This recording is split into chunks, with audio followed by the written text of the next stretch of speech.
CEO of Cambridge Analytica, the British company the Cruz campaign is working with on all this. Nick says a lot of the data the company has on personality types comes from a 120 question survey that seeks to probe personality, and we've rolled this out to literally hundreds and hundreds of thousands of people across America. The company asks all sorts of questions about personality and behavior. Then it scores people on traits like openness, extroversion, and agreeableness. That gets mixed together with polls, voter records, and online activity to create the personality models the Cruz campaign uses to talk to voters. If I've talked to enough people who look like you in terms of what data they have, I'd be able to quantify your personality based on the discussions I've had with other people. But here's the thing about how all this works. It's all pointless if the message doesn't get to the actual voters. The people often charged with delivering the message aren't professionals. They're the volunteers. I was just wondering if you're planning on voting in the primaries. Yeah, I'll vote in the primaries. NPR went door to door with Cruz volunteers in South Carolina and New Hampshire.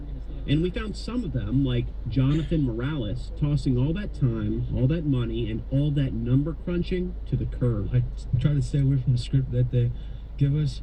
The scripts were very helpful, but it just works a lot better when you engage them.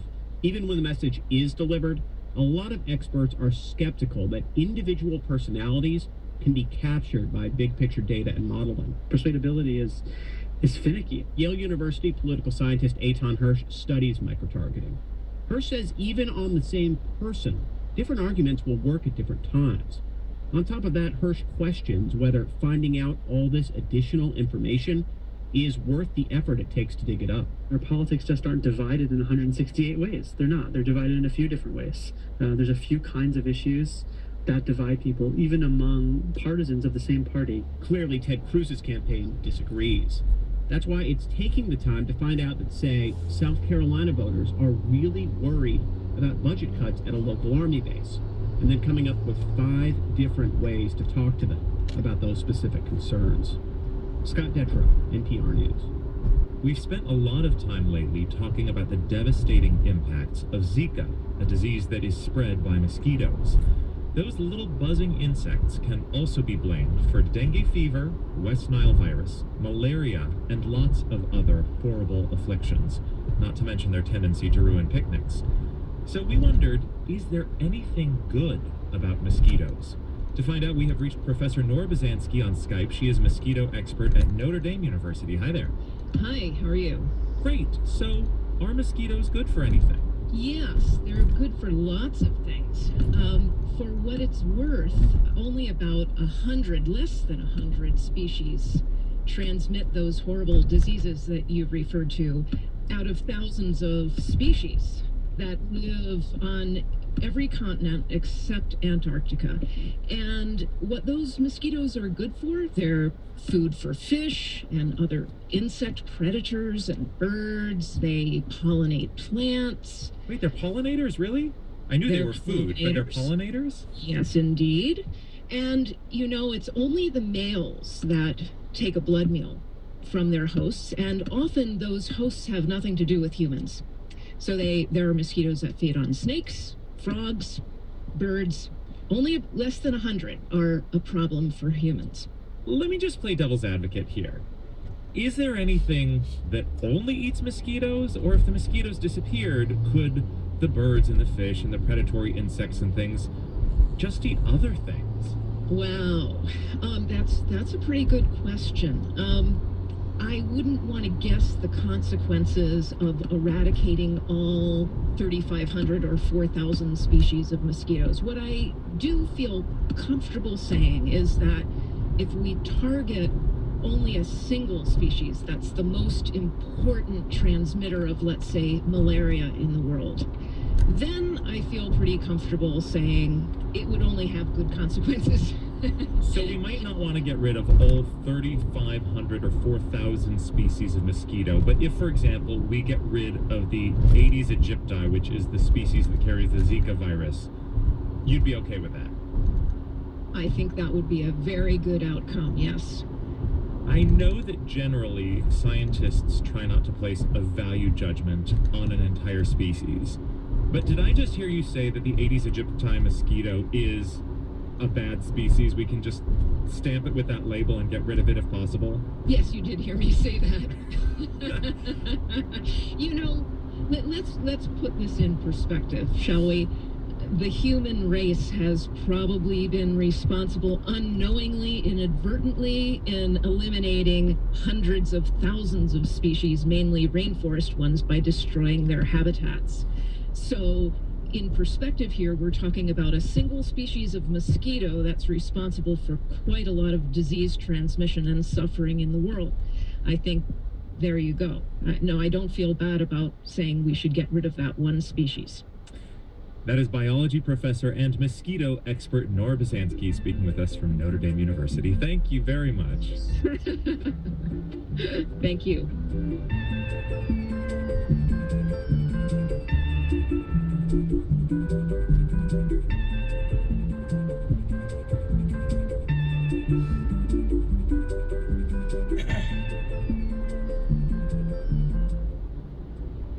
You're listening to All Things Considered on WNYC.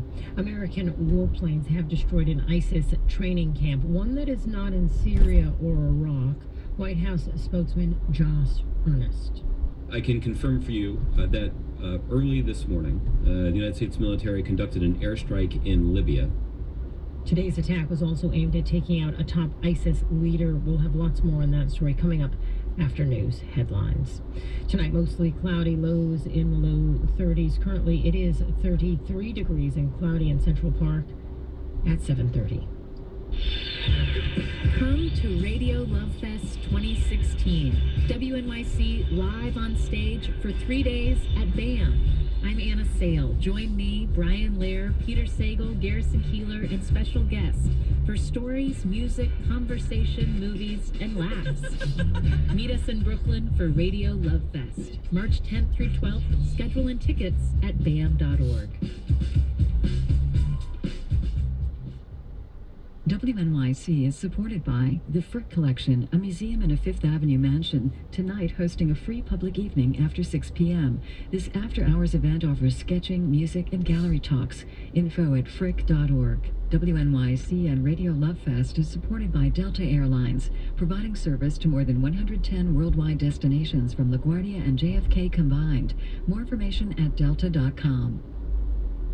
Live from NPR News in Culver City, California, I'm Dwayne Brown. President Obama joined thousands of other Americans today in paying his respects to the late Supreme Court Justice Antonin Scalia. NPR's Scott Horsley reports the President and First Lady visited the Great Hall of the court where Scalia's body was lying in repose. The President and Mrs. Obama stood silently for a moment in front of Scalia's flag-covered coffin, honoring the justice who served nearly 3 decades on the High Court.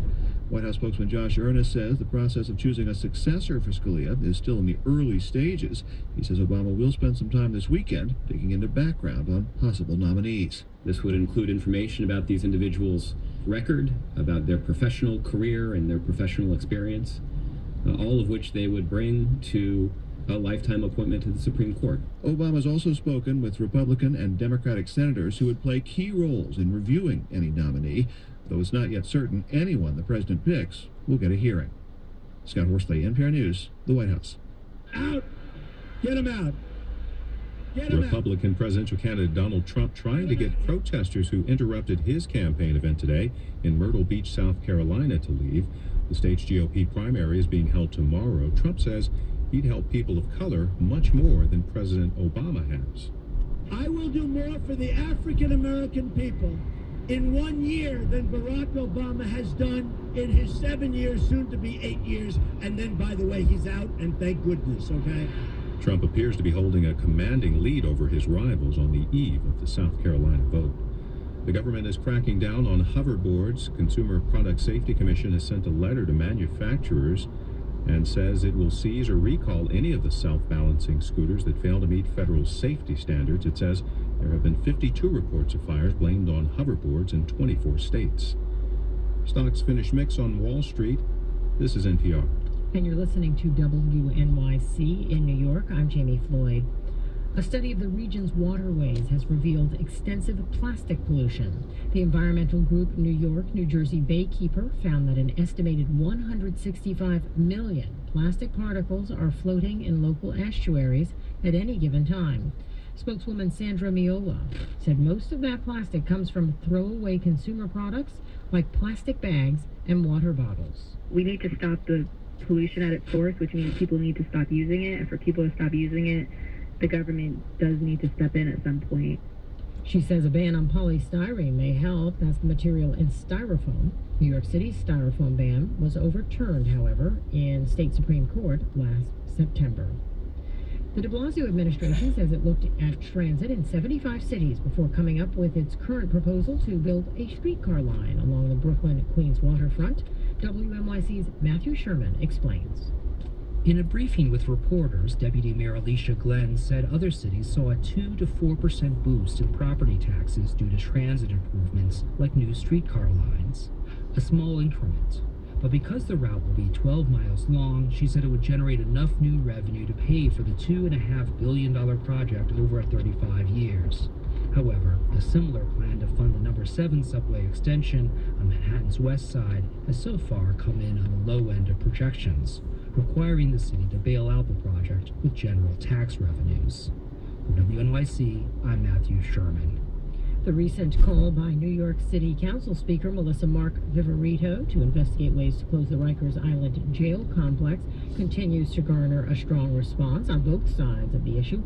Earlier this week, Mayor de Blasio said the plan is not feasible, but speaking to WNYC this morning, former Correction Commissioner Michael Jacobson said that's not necessarily true.